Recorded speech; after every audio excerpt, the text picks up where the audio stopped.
Coming up on this episode of Nintendo Cartridge Society, we get out of the console business. It's dangerous to go alone, so the Nintendo Cartridge Society goes with you.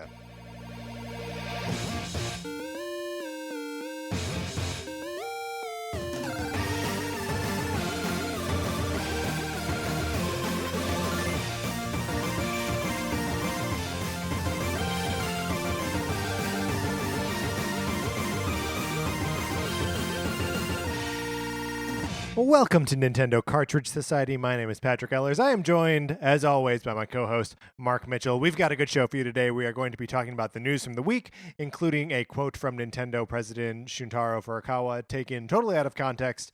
And then on Thursday, we are going to be ranking franchise contributions to Super Smash Bros. Ultimate with Matt Acevedo. That's right, the day is here. Mark, how you feeling? I'm feeling a little bit of weight on my shoulders, when we have these big rankings coming up. Yeah. It really, puts into focus your life and what's important. And yeah, you start to look back on your life and say I should have spent more time with my dad when he was feeling better. And I shouldn't have missed my son's baseball game for work. Right, which we've all done. Always baseball. It's always baseball. And also I should have played more Super Smash Brothers before we started ranking series contributions. I wasn't sure how to bring that back around to Nintendo. No, it's okay. There was a Nintendo baseball peripheral, right? Like a thing that pitched baseballs to you? How about Rusty's Real Deal Baseball? How about Rusty's Real Deal Baseball? Look, we can all agree that the franchise that has contributed most to Super Smash Brothers is either Rusty's Real Deal Baseball or that claw catching game with the rabbit. Oh, sure, yeah. Badge Arcade. Nintendo Badge Arcade. They need to bring that back. I like that rabbit. I think he's good. Speaking of rabbits that I think are good, you could make your own rabbit as a playable character in my copy of Sonic Forces, which you can borrow. Is that too circular of a I loved it. That's right. My copy of Sonic Forces, which is still out in the wild right now, can be yours to borrow if you send us an email with your address. I will send it to you. You can play it and send it back to me. Completely free. Oh, absolutely. Look, I don't charge you for this. The U.S. Postal Service doesn't charge you for it. You're doing Patrick a favor. Every second that Sonic Forces is not in his home, I am a happier man. This is true. First, I was going to challenge you on that. How are they doing me a favor? I was going to say. But Mark got to the quick of it before I could even ask about it. But I mean, don't keep it forever. We like getting it to come back, and then Patrick, puts 2 pairs of gloves on and mails it out to the next person. That's right. Well, I also get my Sonic Forces handling tongs, That's which, right. I really need to handle that thing. Borrowed from the Soviets. Stolen. They don't know that it's gone. All right, Mark, let's get into what we've been playing this week.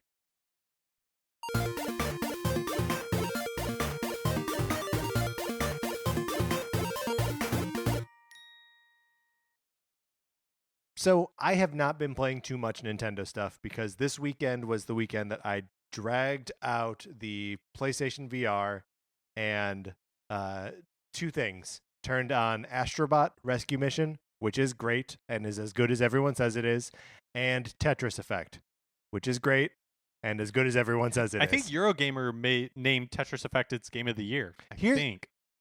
So I played a bunch of the journey mode of it, which is the main sort of experience of it, and it's great. But when Sarah put on the helmet and she was playing and going through the last level of it, it is so clear that the game knows what Tetris does to the human body and to the human brain, and the way it controls speed and its tension and release game, and the way the music grows with you and backs down with you. It just turns into this meditative process. It's like doing mental yoga. It's so cool. That sounds incredible. And I wish it was on the Switch, but as a VR experience, it just cannot be beat. But so I gotta call them a do-overs for me on this week playing Nintendo games. Mark, what have you been playing? A little sampler this week. I played some Super Smash Bros. Ultimate. Still really enjoying Spirit Mode. That's really where I've been spending most of my time. Or sorry, the Spirit Board. Yeah. Where I've been spending most of my time. And then finished the story mode of Katamari Damacy reroll. Absolutely love that Congratulations. game. Yeah.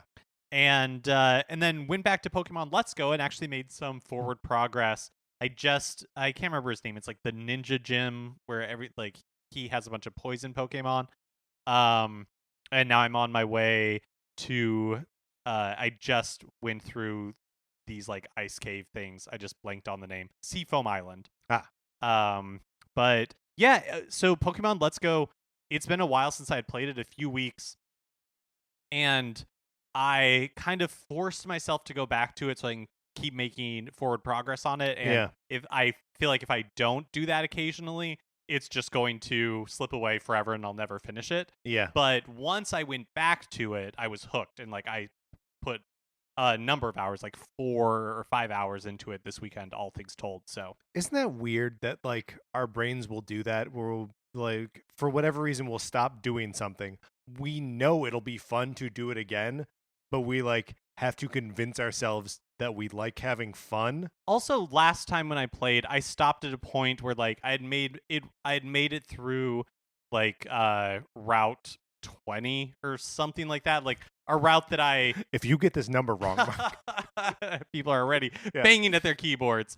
But it was like a long, difficult one, and so I've kind of felt exhausted at the end of it. Yeah. Like it wasn't the most fun to go through. It was just like trainer battle after trainer battle after trainer battle. And so I think part of that was a little bit why I was hesitant to go back. Sure, you can get burned out on games. I'm glad that you found your way back to you were still sort of like in the main throes of playing Katamari, but like to both Smash and Pokemon Let's Go.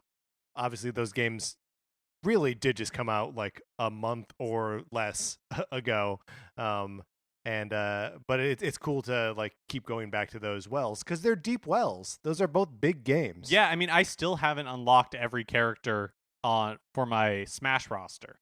Oh, I did right before Christmas. Yeah, I'm enjoying just kind of like chipping away at it. Yeah, and not trying to, not being in a rush. Yeah, well, and that's sort of how I approached it too. It just sort of I played a lot on the plane, I think, is is what did it. All right, so that's what we've been playing this week. Let's get into the new releases and what we might be playing next week.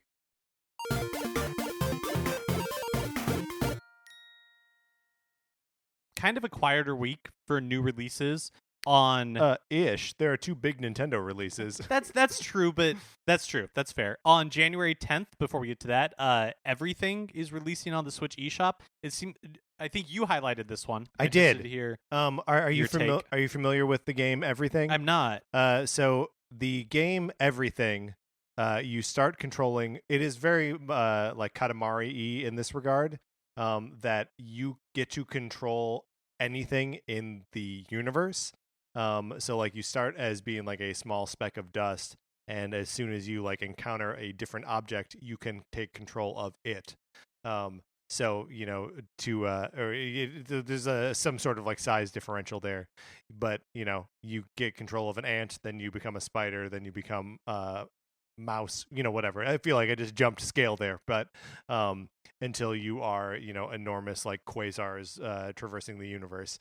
So it is about everything. The game is a game of scale, which is very intriguing to me. It's a game I've not ever actually played, but I've only ever been like, oh, I would like to know more about that. Yeah, that does sound really cool. And it was kind of like a stealth announced just a couple days ago as coming to the Switch. So something to look out for. And then also on the 10th, there's a new Sega Ages release, Outrun, is coming to the Switch. Mm-hmm. And then on January 11th, Mario and Luigi Bowser's Inside Story plus Bowser Jr.'s Journey is released for the 3DS. Yep. And Tales of Vesperia Definitive Edition is coming out.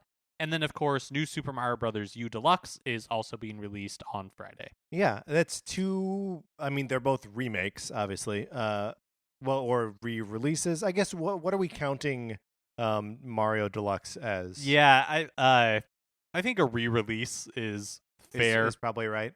Yeah, because Mario and Luigi Bowser's Inside Story, that's like a remake. Like all of the assets are new in it, and it has this whole new like game mode in it.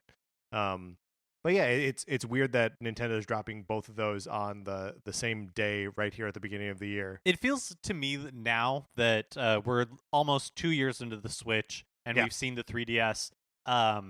Its releases kind of trickle out. That the 3DS and the Switch are targeting very different audiences at this point. Totally. So I think it is not all that surprising that they would release their kind of like big 3DS game that we know about right now and a new Mario game on Switch at the same time, because I really don't think that there's a ton of active crossover anymore. So which you're excited about new Super Mario Bros, right? I am, yeah. I know we played it not that long ago, maybe within the past year or so, but I already pre-ordered it, partly because you get like the gold points or gold coin pre-order like bonus double, for doing it. But also like this weekend, I was looking for just like a 2D platformer to jump into, because that's kind of what my go-to genre, just to kind of kill time. Yeah. And I didn't really want to do Super Mario Brothers 3 or the original Super Mario Brothers, and I wanted something less technical than Donkey Kong Country Tropical Freeze. Wasn't feeling Sonic. It would be, like, it's nice just to have a comfort Mario game to go to. Yeah, and I'm looking forward to that. It's not only a good comfort Mario game, it's a good like comfort multiplayer Mario game. Like, you know, most people can wrap their heads around a 2D platformer, especially one that like can let you, you know, bubble up and just sort of like follow along through the more difficult parts. Yeah, it's a good game, and I think it's going to make a ton of sense on Switch. I'm very interested in Mario and Luigi Bowser's Inside Story. I really like the Superstar Saga re-release that came out last year. I think it's a wonderful way to repackage those games. I guess I could play the original Bowser's Inside Story on my 3DS if I just have the old DS cartridge, but I don't have an end to that sentence. Other than I like the improvements that they make in these games. I think they look really good in the new releases. All right, so those are the new releases. Mark, let's close out of that segment.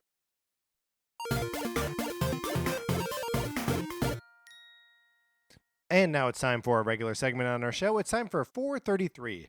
In 1952, American composer John Cage wrote a piece called 433, wherein a performer or group of performers didn't play their instruments for 4 minutes and 33 seconds. For the purposes of this show, our instruments are talking about Nintendo. So, for the duration of one performance of 433, Mark and I will talk about something not at all Nintendo related, thus fulfilling the contract of the piece. Today, Mark, we are taking a What Universal Movie Monster Are You? Quiz. That's right, courtesy of brainfall.com. Thank Hopefully you, that won't like steal your Facebook data or whatever if you go there. Right. But we don't know. But so we're not vouching for it. That's right, what I'm saying. Don't download software for Brainfall. That's right. And are we stealing this content from them? What does this count as? Oh, sure. We're aggregating it. Yeah, right? There we go. Okay. Question. Well, so hold on a second. Oh, sure. Yes, of course. Before we begin this, do you think it will... are we taking it together, or are we taking it separately? I think we should take it together collectively. Okay. What do you think we will collectively come out as? I think we're a Frankenstein. I think we're the Mummy, which is pretty similar. Yeah. Actually. We're like lumbering. Yeah. Don't talk a whole lot. You're thinking like classic Mummy, like Boris yes, Karloff. I am. Okay. Yes. All right. I'm not thinking Tom Cruise the Mummy. Or Brendan Fraser. Which classic film monster are you? Question 1 of 9. Ooh, I hope these are just Universal monsters. I guess we'll find out. Question 1 of 9. Frightening villagers is a full-time job. How do you feel about working nights? We either like it, we're creatures of the night, we're more of a day person collectively, or we're indifferent. I feel like this is one where we are going to have to say we're indifferent, because I think I'm a little bit more of a morning person and you're more of a night person. Yeah, I think that's fair. Okay. So I'm indifferent. Compromise. No one's happy. Wait, how do I can't move forward. I don't know what I'm doing wrong. Well, shoot. Well, hold on. Let me all right. Let me see if I can figure this out. I think this website is stealing all of your Facebook data. Yeah. Okay. I'm trying. This all has to stay in. There's no editing it out. No, it's 4:33. Okay, I'm indifferent. I really don't know what's happening. It refuses to move forward. Okay. All right. Well, let's. Different quiz. This one's from PlayBuzz. Okay, great. Playbuzz.com. Same thing applies. Same category. Where would you like to live? Swiss Alps, exotic rainforest in Costa Rica, London, lush and rainy Ireland, France, Italian countryside, the Mojave Desert, or forest of Aspen? I've never been, but my vote is either Swiss Alps or lush and rainy Ireland. Let's go with the Alps. That Okay. sounds. I like mountains. What could you eat forever and never get tired of? Seafood, leftovers, nothing I don't care for eating, juicy steak, leafy green salad, fine cooked meats and vegetables, red wine is all I need, or bison burger. Okay, leftover seafood is all I need. No. Sorry, seafoods. New one, leftovers. Oh, okay. Yeah. Oh my gosh, I thought that was saying leftover seafood is all I need. What universal monster would that be? Red wine, baby. Okay, red wine is all I need. If you could have a superpower, what would it be? Super athlete, transformation, super sense of smell, always looking beautiful, the art of perfect disguise, eternal life, invisibility, super strength. Okay, well, let's rule out supernatural beauty because we already have that. The art of perfect disguise. We both have mustaches and beards, so right. we are nailing that. Would be redundant. Eternal life sounds like a nightmare. Yeah, no way. I'm leaning towards super sense of smell. Let's take it. That seems nice. What's your worst enemy? Standoffish? Quality. Oh. What's your worst quality? Or standoffish? No Inability to read questions. No self-discipline? I'm just panicking. I'm worried we're not going to get to the end of this. Let's do no self-discipline and move on to the next Okay. one. Which would be your dream job? Rocket scientist, dolphin trainer, animal whisperer, archaeologist, doctor, children's book author, hypnotist, techie for a rock band. I think clearly we would be children's book author. authors, Yeah, I agree with that. What's your favorite children's book? Matilda. Does that count if it's not a Sure. like picture book? What is your favorite song? Surfing USA, The Scientist by Coldplay, Fear Elise, Beethoven, Weird Science by Oingo Boingo, Monster by Rihanna Eminem, Take Back the Night by Justin Timberlake, Ain't No Mountain High Enough from Marvin Gaye and Tammy Terrell, Crazy in Love by Beyonce. Which out of those is your favorite Well, song? let's rule out for Elise as it's not a song, it's a piece of music. A song needs to have singing in it. Okay, or it's not there a you song. go. Definitely not anything by Justin Timberlake. I would say either Crazy in Love or the Beach Boys song. Let's do the Beach Boys song, Okay. Surfing USA. How do you dress to impress? Designer gown, a simple suit should do. Whatever fits the moment, nothing I don't need clothing to be impressive. Finest foreign silks and furs, forgetting to get dressed and going out naked. That feels like two of the same thing. Vintage or tuxedo, go big or go home. Wears jeans and a hoodie. Oh no! Wait. We have to. It would right, be cruel okay. not to It would be suspend cruel. 433 All right. rules. So this is a 433 continuance. Yeah, so we're gonna say whatever fits at the moment. Okay. That's the closest to jeans and a hoodie. What is your biggest fear? Getting a sunburn and never recovering. Having people know who you really are. Ferocious beasts. Dying alone. #forever alone. Being kidnapped. Being buried alive. Other people. People are scary. Fire is dangerous and I don't like it. I'm gonna go with. My vote would be being buried alive. That would be terrible. That would be terrible. I don't think we should discount how scary ferocious beasts are. Yeah, that's true. Let's They go with are- buried alone. Let's go with buried alone. But big ups to Ferocious Beasts. Mhm. Okay, they're calculating the results. Please let my phone. Congratulations, we are the Wolfman. We People are are the drawn Wolfman. to us because of our mystery and intrigue. This is all true. But every now and then we come out of our shell and let everyone see the real us. Very true. When we do, people and animals love your company. So take pride knowing what power we have over people. Yes, absolutely. Also, they urge us to check out Universal Classic Monsters, the complete 30-film DVD collection featuring the Wolfman and the rest of the classic monsters available now. Thank you, playbuzz.com. If you would like to recommend a quiz for us to take on a future installment of 433, you can email us at Nintendo Cartridge Society At gmail.com. Today, we were accompanied by an ensemble from the Musical Instrument Museum in Phoenix. But I guess we'll never know for I sure. guess we will, in fact, never know. All right, Mark, let's get into the news.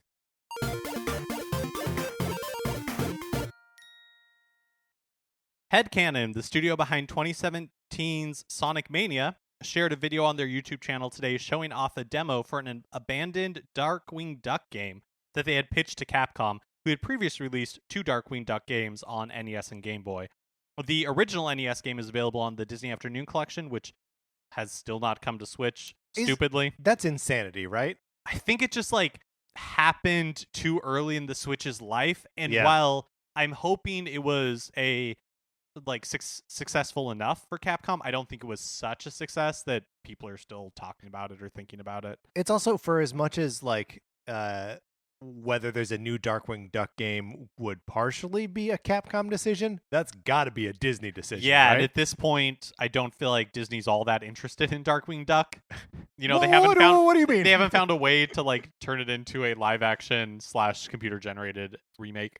Yeah, and by the way, Disney, don't. Apparently, the new DuckTales, which I have not watched, the animated series is really good. So Yeah, I also have maybe not there watched could be any of it. life for it there. But the game was supposed to be a successor to the NES game, and even has a real neat 16-bit throwback art style. Yeah, it looks really cool, and you can. I recommend that anyone who did play the original Darkwing Duck, even on the Disney Afternoon Collection, check out what Headcanon was thinking about doing with it.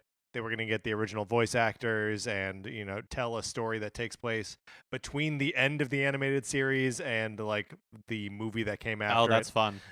So it's always so weird to me. Video games take so long to make and so many resources, and especially something like this, which would have to go through both Capcom and Disney, and they're just well, there are too many no's in the way, and so it just doesn't get made. Speaking of neat 16-bit throwback art styles, last month the developer Sabotage revealed free DLC coming to the Messenger later this year. Yep. Picnic Panic. In a recent Q&A, director, is it Theory? I don't know. Boulanger said that the free DLC is an experiment, the first of 3 potential new chapters for the Messenger. If Picnic Panic drives sales, they'll move forward with the other 2. And they're kind of, the way my understanding of it is that he's pitching if we complete all 3, it would be the total Messenger story. Yeah, it would be the Messenger treasure trove. I mean, it's sort of the Shovel Knight model at this point, which is cool. I like the idea of rather than trotting out sequels, where you kind of have to walk that line of not changing it too much, but also changing it enough to justify being a sequel. And because this is what we would have gotten, between Ninja Gaiden and Ninja Gaiden 2, for example. Yeah, it's the same basic game with just different levels. And if that's what these expansion passes end up being, I'm all for it. And the first one looks pretty cool and has a sort of unified aesthetic to it. And is free. So, and I loved The Messenger. It's one of my favorite games of last year. So I'm totally on board for however much they want to add to this thing. The Humble Store will now be selling Nintendo games. They'll be selling Switch and 3DS games, digital codes, along with add-on content. Yeah, so you can get the Splatoon 2 Octo expansion or any of that additional content. It's kind of cool that Humble is now offering Nintendo games, digital codes for them. I don't really know how this... Yeah, what does this change?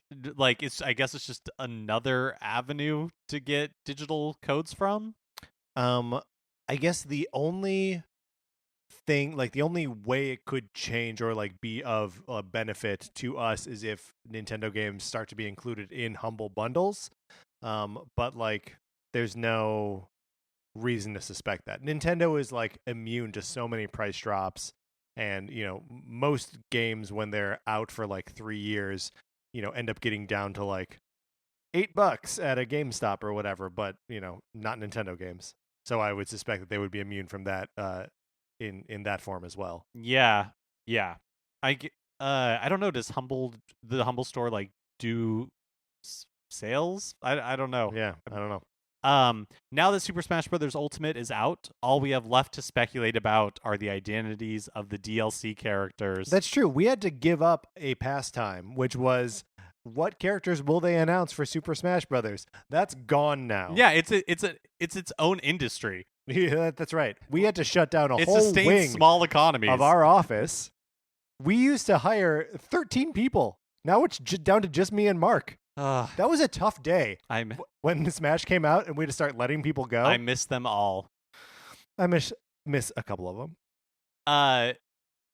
But we can still speculate about the DLC characters. That's right, we can. First, from data miners, and I guess there's maybe some potential spoilers ahead, so be on guard. Yeah, if you consider things that happen in life potential spoilers.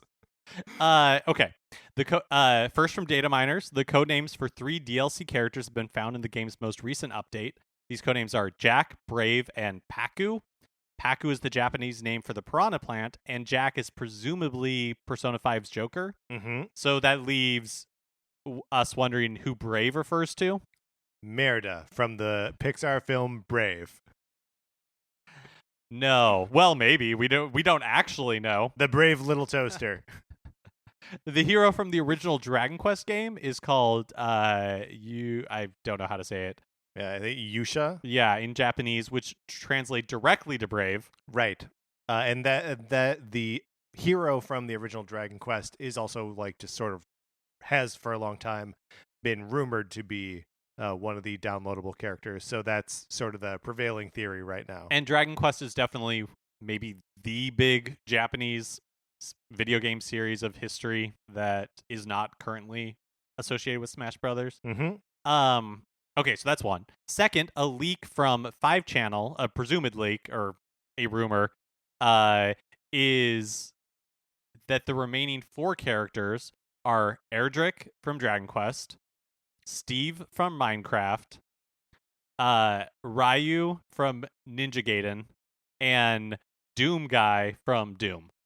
On a scale of 1 to 10, how much do you hate each one of these? We'll start with 10 being the most hate, and Okay. one being no hate whatsoever. Erdrick from Dragon Quest. 1. Steve from Minecraft. 1. Ryu Hayabasa from Ninja Gaiden. 1. Doom Guy from Doom. 1. Oh, you don't hate any of them. I don't hate these at all. Like, I'd be fine if all of these are real. They don't feel real to me. They don't feel real to me either. The obviously the Dragon Quest guy does, but the rest of them don't. I know there was like some buzz about the Steve from Minecraft before Smash's release, but for whatever reason that doesn't sit. I'm not excited about that one. Yeah, so I don't know. None of them really feel super compelling to me. Yeah, I could be completely wrong. But for whatever reason, Steve from Minecraft just doesn't feel like a Smash Brothers character to me. And this may be where you and I are old. Very true. Because I think Steve from Minecraft carries more weight with kids than he does with us, as partially evidenced by the fact that we had to keep calling him Steve from Minecraft. I think that's totally true. Also, Doom Guy from Doom. Doom is a kind of like tongue-in-cheek, over-the-top series. Yeah. But again, it just doesn't kind of pass the smell test to me. That being said, I am probably totally, absolutely wrong, and these are all real. And look, if we get Doom Guy, when are we going to get Duke Nukem? These are just logical questions that follow. I would walk out. I don't know out of where. Well, we have a whole nother wing for you to go down. That's true. It's like House of Leaves in here. It's scary in there. I don't like walking down there alone. This kind of feels like, what was it, the Grinch leak a little bit to me. Yeah, it does. It feels like that for sure. Where's Banjo? Yeah. When Banjo's not on screen, all the other characters should be saying, "Where's Banjo?" Yeah, no, it definitely feels like someone probed around of like what is plausible, what companies have been, playing nice with Nintendo. Oh yeah, here are characters from those companies. Nintendo president Shintaro Furukawa gave an interview with Nikkei last week, which led it to a bunch of different news outlets to run different headlines like Nintendo to stop making consoles and stuff like that. So here's the portion of the interview drawing this kind of weird attention specifically. The interviewer says, "Have you ever run into an innovation dilemma where the company's past successes were too big, making innovation impossible?" Furukawa says, "We aren't really fixated on our consoles. At the moment, we're offering the uniquely developed Nintendo Switch and its software, and that's what we're basing how we deliver the Nintendo experience on. That being said, technology changes. We'll continue to think flexibly about how to deliver that experience as time goes on. It has been over 30 years since we started developing consoles. Nintendo's history goes back even further than that, and through all the struggles that they faced, the only thing that they thought about was what to make next. In the long term, perhaps our focus as a business could shift away from home consoles. Flexibility is just as important as ingenuity. In the long term, perhaps our focus as a company could shift away from home consoles. He's basically saying never say never. Yeah, he's saying the company's been around for over 100 years. You know, are we still making Hanafuda playing cards? cards? Yeah, Yeah. like no. The company changes with the times and with how people are taking in their entertainment. Sure didn't say that Nintendo's going to stop making consoles. It's just such a weird thing that people ran with. Yeah. Especially when I feel like that is it. The actual quote is a much better summarization of like Nintendo as a company, where they kind of are like following the fun, and they're not, like. Yeah, they're not like beholden to like this is the format that the fun has to come in. However, they're going to. Labo's a great example of this, right? Like they found something fun and they developed it, and like it's video game adjacent, but like you can't say that like Labo is just another video game thing. It's something different. And like Nintendo has always been a toy company, Yeah. and like video games are an extension of that, or like an expression of that. But it's not like Sony or Microsoft, where their console business, their home console business, is just one pillar of a much larger technology company. Yeah. You know, it's not. So Nintendo tomorrow could decide to go back to being a playing card manufacturing company, and nothing else is dependent on that, and so they could successfully shift to that if they wanted to, potentially. Right. Or unsuccessfully shift to it as Also well. very true. Nintendo does both. A bunch of 3DS games are on sale at Amazon. Mario Kart 7 is $14.99. Captain Toad Treasure Tracker is $24.99. Luigi's Mansion $24.99. Mario and Luigi Superstar Saga $24.99. Mario Party The Top 100 also $24.99. Pokemon X $24.99. WarioWare Gold $24.99. Also, there's a bunch of 3DS games on sale on Target. I think it is. I mean, obviously, we are entering the sunset era of the 3DS, but it is becoming easy and affordable to get a bunch of games, a bunch of really good games for this thing, and I'm sure that is also going to drive down the secondhand market too. So, like, you know, what we were saying earlier about Nintendo games never dropping in price, we are seeing it happen on the 3DS. So like if you've got one of those and you missed out on some of these games, Captain Toad, that is an all-time great game. It's $25. I'm thinking about what on here would I be interested in playing? The Luigi's Mansion, that's not Dark of the Moon, it's the remake of the GameCube game. That's really interesting to me. WarioWare Gold was an awesome game that came out just last year.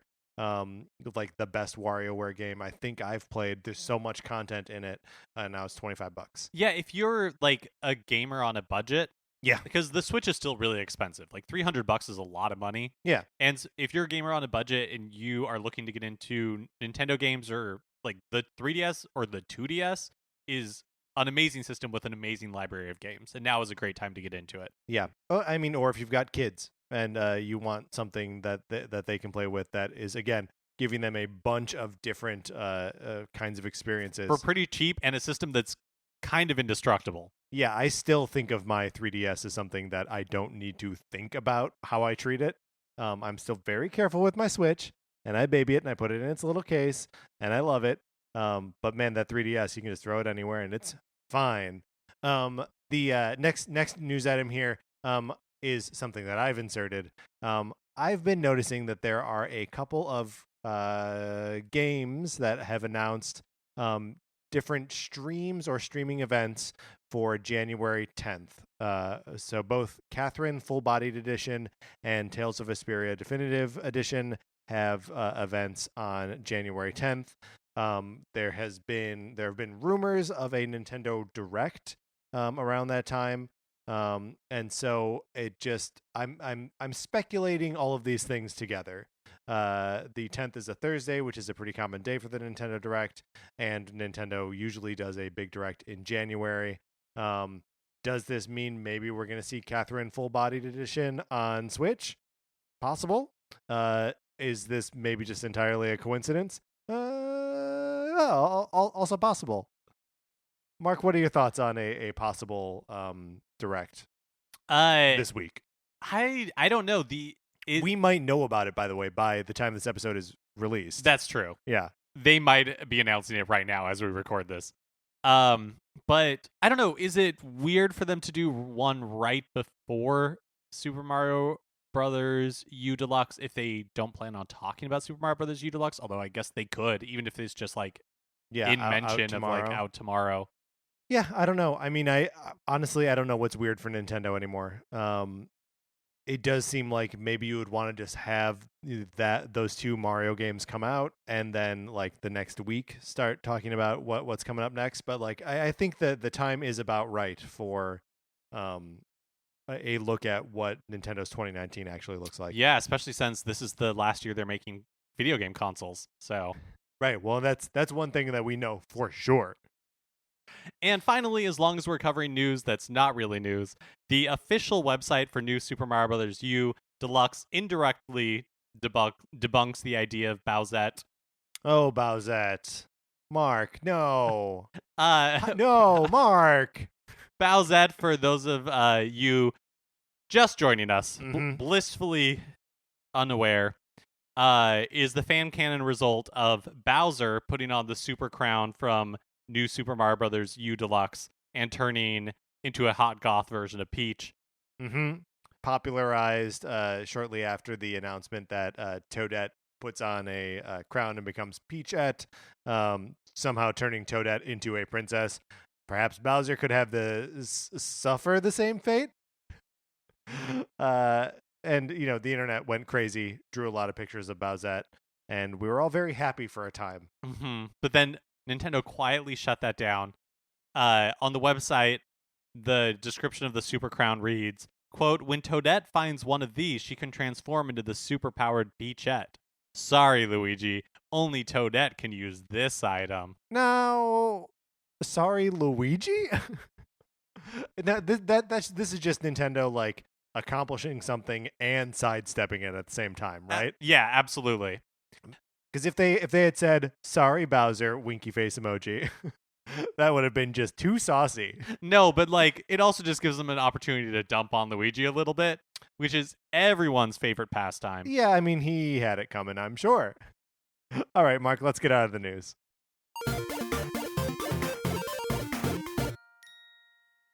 That is going to do it for this episode of Nintendo Cartridge Society. Please remember to rate, review, subscribe on Apple Podcasts. All of that helps us out tremendously. You could rate or review us on different platforms too, but Apple Podcasts is just the only one that we can think of ever, and the only one we have written down. But we appreciate it no matter where the review is. That helps people find the show. If you liked it, you could also share on whatever social media platforms you use. On Twitter, I'm at Patrick_Ellers. Mark is at MKE Mitchell, and the show is at Nin Cart Society. Check out the Facebook page as well, which is just Nintendo Cartridge Society. And be sure to come back on Thursday because we are ranking franchise contributions to Super Smash Bros. Ultimate. It looks like it's going to be a barn burner. So you got to be there. Yeah, and thank you to everybody who wrote in. Yeah, helps us out tremendously because, again, we are idiots. However, we will present to you a definitive list. Olivia Duncan made our logo. Our theme music is provided by 8-Bit Betty. You can get more music by going to 8bitbetty.com or by listening right now. For my co-host, Mark Mitchell, this is Patrick Ellers saying, "Sorry, Luigi." And thanks for listening.